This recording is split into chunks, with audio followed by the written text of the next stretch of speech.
उत्तराखंड सरकार जुलाई 2026 से मदरसा बोर्ड को समाप्त कर सभी अल्पसंख्यक शैक्षणिक संस्थाओं को उत्तराखंड राज्य अल्पसंख्यक शिक्षा प्राधिकरण के अंतर्गत लाने जा रही है। मुख्यमंत्री पुष्कर सिंह धामी ने कहा कि अब सभी अल्पसंख्यक संस्थानों को उत्तराखंड शिक्षा बोर्ड से मान्यता लेनी होगी। उधर यूपी में योगी सरकार ने मदरसों की आय के स्रोत, खर्च का ब्यौरा, भवन के निर्माण में लगे पैसे और संचालकों के बैंक खातों की जाँच के आदेश दिए हैं। नमस्कार, आदाब, सत श्री अकाल। मैं हूँ मनोज नारायण सिंह और आप देख रहे हैं मंथन टुडे। उत्तराखंड सरकार जुलाई 2026 से मदरसा बोर्ड खत्म करने जा रही है। नई व्यवस्था में उत्तराखंड राज्य अल्पसंख्यक शिक्षा प्राधिकरण का गठन कर दिया गया है। मिली जानकारी के अनुसार मुख्यमंत्री पुष्कर सिंह धामी ने पिछले विधानसभा सत्र में मदरसा बोर्ड खत्म करने की घोषणा करते हुए इस वर्ष जुलाई से सभी अल्पसंख्यक संस्थानों को उत्तराखंड राज्य अल्पसंख्यक शिक्षा प्राधिकरण के अम्ब्रेला के नीचे लाने और उनकी मान्यता उत्तराखंड शिक्षा बोर्ड से किए जाने की बात कही थी। सीएम पुष्कर सिंह धामी के निर्देशानुसार उक्त बोर्ड में प्रोफेसर विद्वान को मनोनीत किया गया है, जो कि अल्पसंख्यक विद्यार्थियों के लिए शैक्षिक पाठ्यक्रम निर्धारित करेगी। इसमें सभी अल्पसंख्यक समुदाय के शिक्षाविदों को सम्मिलित किया गया है। जानकारी मिली है कि इसमें डॉक्टर सुजीत सिंह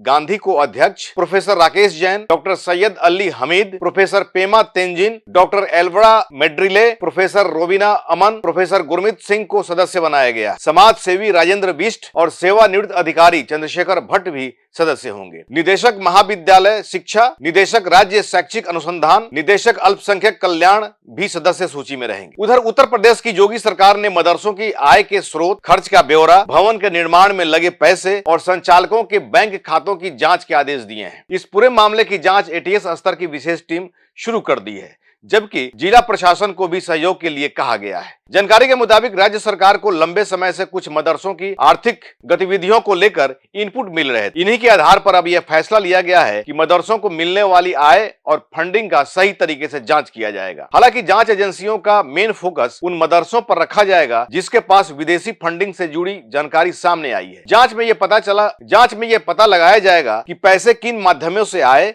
और उन पैसों का इस्तेमाल किन कामों में किया गया था। चर्चा यह भी है कि जांच सिर्फ संस्थानों तक ही सीमित नहीं रखी जाएगी। मदरसा प्रबंधन से जुड़े लोगों के बैंक खातों और लेन देन की भी जांच की जाएगी, जिससे यह पता चल सकेगा कि पैसों का कोई दुरुपयोग तो नहीं किया गया है। जानकारी के मुताबिक कुल 4000 मदरसे जांच के दायरे में हैं, जिनकी आय का स्पष्ट स्रोत अभी तक सामने नहीं आया है, लेकिन वे बड़े और महंगे भवनों में संचालित हो रहे हैं।